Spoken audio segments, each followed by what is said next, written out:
Anas ibn Malik radiallahu anhu reported that the Prophet sallallahu alayhi wasallam used to frequently say, Allahumma inni a'udhu bika min al-hammi wal-huzni, wal-ajzi wal-kasli, wal-bukhli wal-jubni, wa dal'i ad-dayni, wa ghalabati ar-rijal.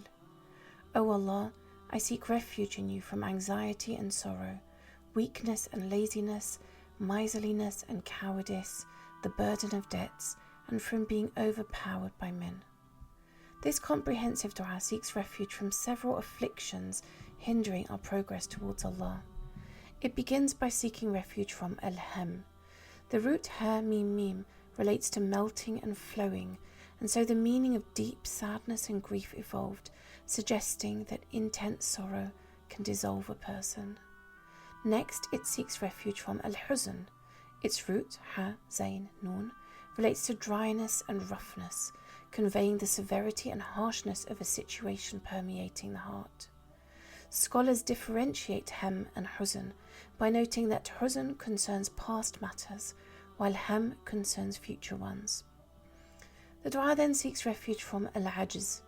The root ayn, jim, zay relates to looseness and softness at the base of something where strength is lacking. From this comes al-ajz, meaning weakness and inability, derived from the idea of looseness and softness. Next, it seeks refuge from al-kasal.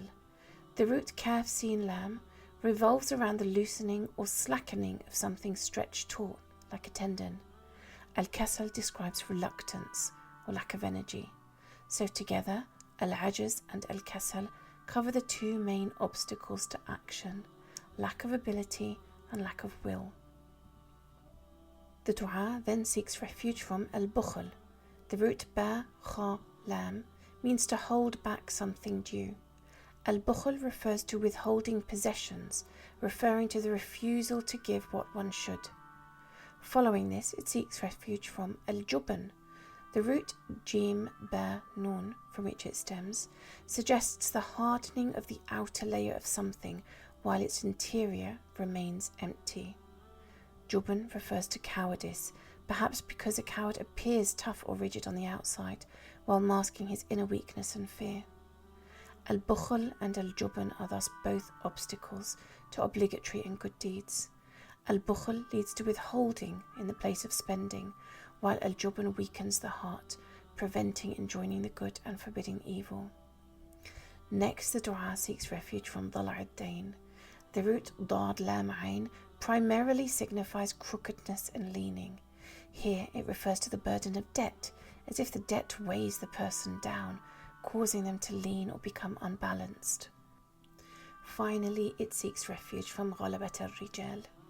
The root ghayn lam ba relates to intensity, height and size, and ghalaba means to overcome or subjugate, as this implies a struggle where one person gains dominance over another. Both dal'i ad-dayn and ghalabat ar-rijal are oppressive. One, debt, represents rightful oppression, and the other, domination, represents wrongful oppression.